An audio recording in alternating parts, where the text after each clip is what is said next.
As the guilty verdict for the murder of George Floyd swept across the U.S. and the world, more corporations than ever before weighed in on social issues, including new voting restriction laws in Georgia and proposed new rules in Texas. Companies including MasterCard, Discover, Facebook, Square, Wells Fargo all signed a pledge appearing in the Washington Post supporting the freedom to vote. Make no mistake about it, companies increasingly see delivering profits and engaging in social issues as two sides of the same coin.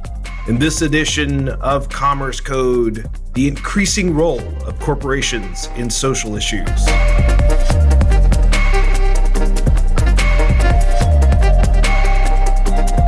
I'm Silvio Tavares here in San Francisco on April 23rd. This is Commerce Code, brought to you by DCA, the Digital Commerce Alliance. It's great to be with you. If you take a traditional view, the main purpose of a corporation is to deliver profits to shareholders. But increasingly, companies are realizing that how you make those profits is just as important as the amount of profit you deliver. In other words, companies see themselves not just as money-making machines, but also as social actors. The pandemic, racial reckoning, and wealth inequality have brought this issue to the forefront of public consciousness in a way that is unprecedented. Last week, hundreds of companies took out a full-page ad in the Washington Post, voicing their support for democracy and voting rights. Rather than shying away from controversial social issues, companies are leaning in and making their voices heard. Some are even making social issues a core part of their business model. Today on the show, we speak with a fintech company called Points for Purpose. They are a loyalty company that allows consumers to earn cash back when making purchases and then donate that cash to charities of the consumer's choosing. Carl Preller is the CEO, and he talks with us about how commerce loyalty is being reinvented around a new theme of commerce with a conscience. Good morning, Carl. How are you? Morning, Silvio. Great to be back.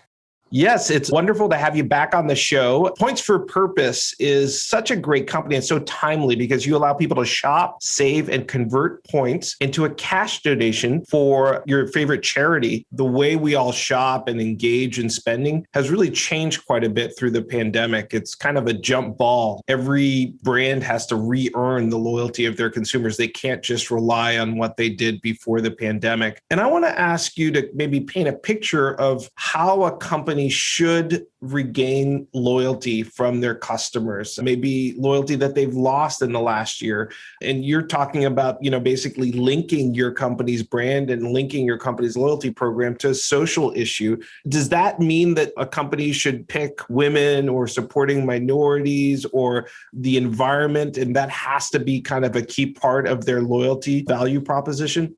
I think there's probably two ways to answer that. We would argue strongly that every brand, retailer, organization should be thinking long and hard about purposes and causes that relate to their own business. It's important to build that into your own brand proposition, no matter what kind of business you are today, and have something that you stand for. Certainly, this new consumer audience coming through is not going to stand for businesses that don't stand for something more meaningful than just commercial perspective. So I would say that's very key. Points for Purpose itself is grounded in the belief that purpose is at the heart of how you engage with customers. But more importantly, the platform itself allows your customers to choose the causes and charities that they are engaged with. So we're not making choices for them. So I think there's sort of a micro customer loyalty where we're relating to customers in the terms of their own loyalty programs. And then broadly speaking, just for brand strategy, generally make sure that your brands and organizations stand for something. It goes without saying, but there's many organizations that probably aren't doing as strong a job as they should be on it.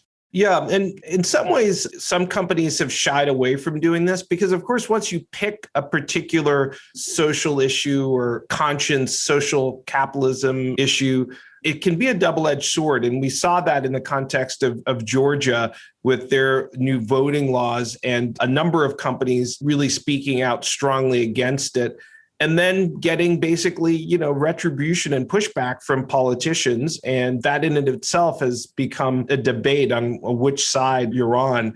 Is there a risk to companies when they pick a particular social cause, or should they just stick to making profits and making good products and services? I guess there's a couple of nuances to that. First and foremost, I deeply personally believe that a brand and organization, they should be standing up for things and standing up for what's right in the world. Second part of that is, by being purpose or cause-based, it doesn't mean you need to dive headlong into political issues alone. Those aren't the only types of causes out there. But that being said, there are lots of brands that also would have the belief that if you try stand for everything, you stand for nothing. So brands are able to make choices and drive deeper loyalty for standing up for things as well. So it works both ways. It depends on the brand you're talking about, I guess.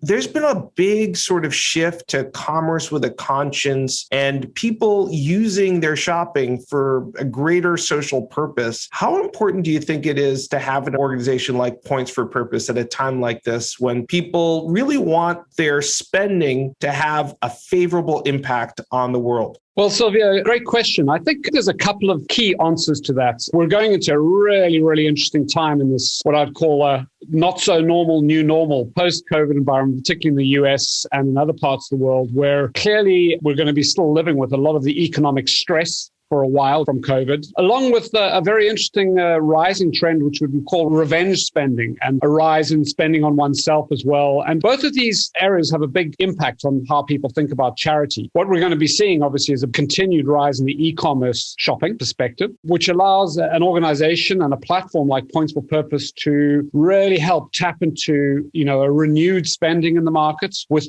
a lot of people very aware of the economic and social impact of their spending at the same time, which is going to manifest itself in a huge rise in charitable donations, we see. So Points for Purpose is essentially a platform that will enable this new, not so normal shopper of the post-COVID world to both tap into this social conscience while they shop. As you think about those trends, the increase in spending and also this increase in social consciousness, do you see an increase in points being donated to charities or just an increase in charitable contributions? And the reason I ask is we've seen a lot of initiatives. For example, Discover, which is a DCA member company, they've launched a program that enables their cardholders to support Black-owned restaurants. Yesterday, I was on Google and I was doing a search, and the Google search bar theme was about supporting women-owned businesses. So there just seems to be a bit of a trend to people wanting to do good with their spending. And are we seeing a tie to that in terms of people wanting to increase their charitable contributions, either in cash or in points?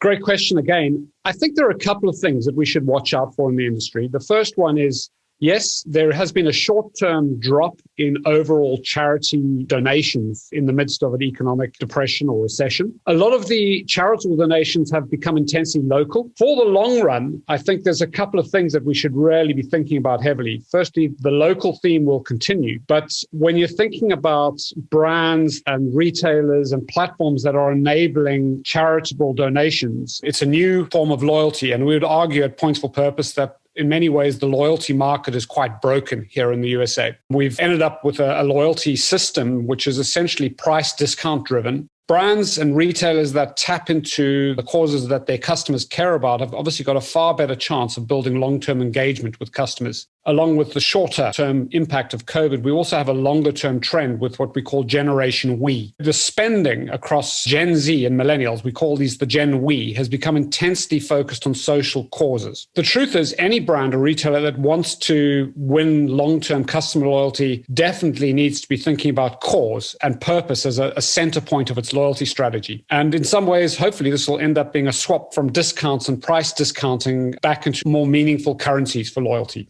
Makes a lot of sense. And as you look into the future, Points for Purpose has a really self-explanatory name. It's really clear that you're going to be engaging in loyalty and contributing to causes and purposes that you care about. I think I know how you're going to answer this question, but I'm going to ask it anyway. Do you think that this is a long-term trend, or is it more of a fad? We would say strongly that this isn't a fad, it's a trend, and it's part of the underlying psychology and attitudes of hundreds of millions of people. What we are seeing is certainly in younger audiences, There is a demand for a social action and a demand for purpose.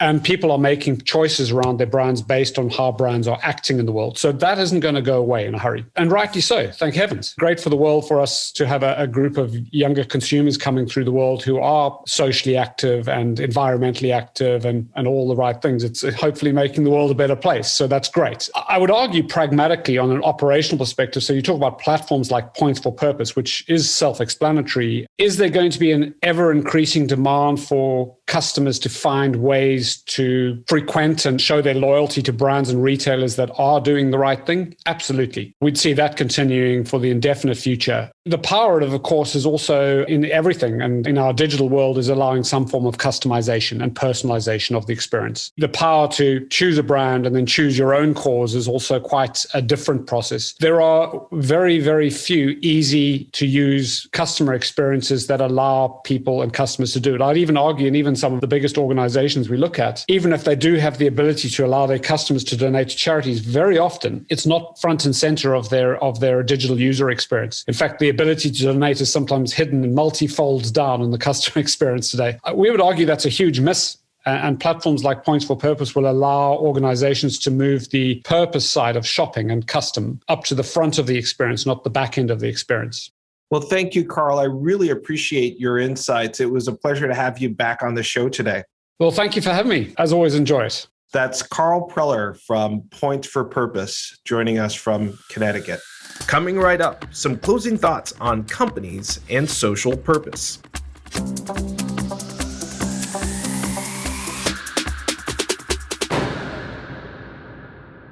A false choice is when you're made to think that choosing one answer prevents you from choosing another different answer. For example, for a long time, Formula One race cars were thought to be inherently dangerous, and that it was a given that every few years, a driver would die in a fiery crash because of the speeds involved. You could have fast cars or no injuries to drivers, but you could not have both. Well, it turns out that you can, in fact, have both very fast cars and very few injuries. Due to numerous safety enhancements, not a single driver died in Formula One last year, and there were very few, if any, serious injuries.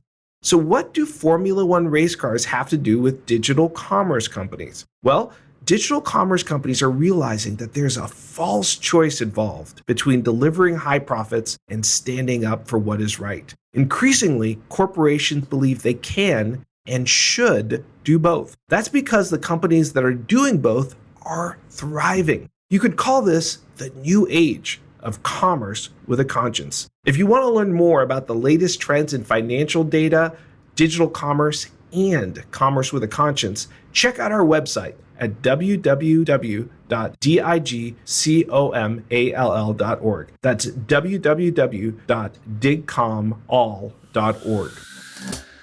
For the Digital Commerce Alliance, take care of yourself and take care of each other. God bless you. This is Silvio Tavares signing off.